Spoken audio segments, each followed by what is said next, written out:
It's Tisch Aitken, and it is November 17th, 2023, and the heat is on. There is a Mars Cazimi tonight at 9:42 p.m.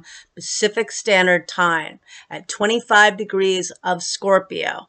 We've been feeling the Mars and Scorpio tail for a while. It will exit Scorpio on November 25th, and although it is technically in its dignity and it is very strong and actualizing here, it's also very, very cruel at times here. And we've seen that on the world stage and our own lives. I have a friend that had to jump over a fence yesterday. People are losing it. We're all losing it in some way. Or we can have passion. There is a lot of passion available if you can enjoy that. Venus is in its dignity in Libra and Mars is in Scorpio. This could be a great time for channeling in a healthy way with good passion, but many are feeling the really strong combination, unfortunately. And today, Mars formed a beautiful trine to Neptune at 3:36 a.m. Eastern Daylight Time, and then the Sun made a beautiful trine to Neptune at 9:52 a.m. Eastern Daylight Time.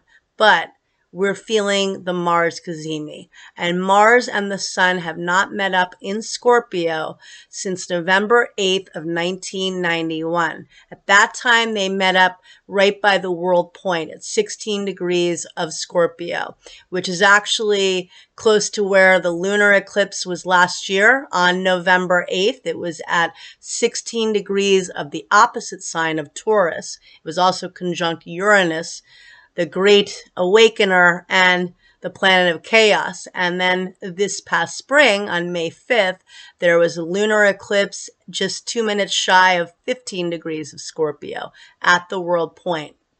And now we are dealing with the Sun-Mars Cazimi in Scorpio, and it is intense. They're meeting up at 25 degrees of Scorpio. And Mars will leave Scorpio altogether on November 25th, next weekend. I believe it's Saturday after Thanksgiving in the United States. And so with that said, Mars is in its dignity. It is great for getting things done, although I've been jumping out of my skin. I have not been able to focus, and it's in my sun sign. And I've shared this story before, but my father, whose birthday would be Sunday, he'd be 98 actually. He was a Scorpio with Mars and Saturn in Scorpio. And one time I remember I was about 15 and I got really angry, and our entire block on East 85th Street, the entire block shook. I kid you not. And I wasn't the only one that noticed. His voice just boomed down the entire street. So you don't want to get somebody pissed off with this energy, and you don't want to confront somebody with this energy, because we're not rational with our emotions. This is very passionate, charged energy. It can be very cruel energy. And so what do you do with it? Well, you try to do healthy things to detox, take a sea salt bath, to go to the ocean if you can, burn Palo Santo or sage, get rid of the negative energy, work out, have sex, do good things to channel the physical rage or whatever it is. Got to find an outlet, I guess, Otherwise, try to meditate and lay low. It's easy for me to say. Can't say I've done all of that myself, but trying, So we know it's heated up. We know Mars leaves Scorpio altogether on the 25th.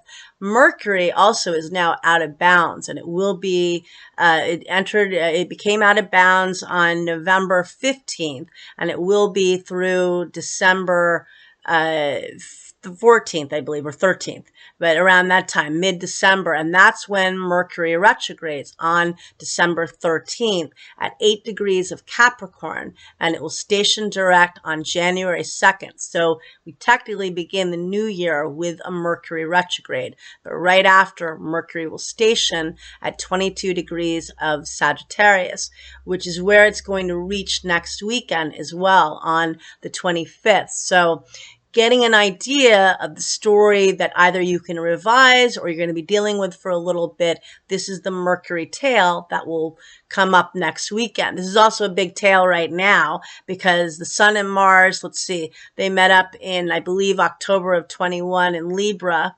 And again, they haven't met up in Scorpio for a long time, obviously. So 32 years. So this is a big deal and time to try to evolve the passion, the ire, or whatever you're feeling.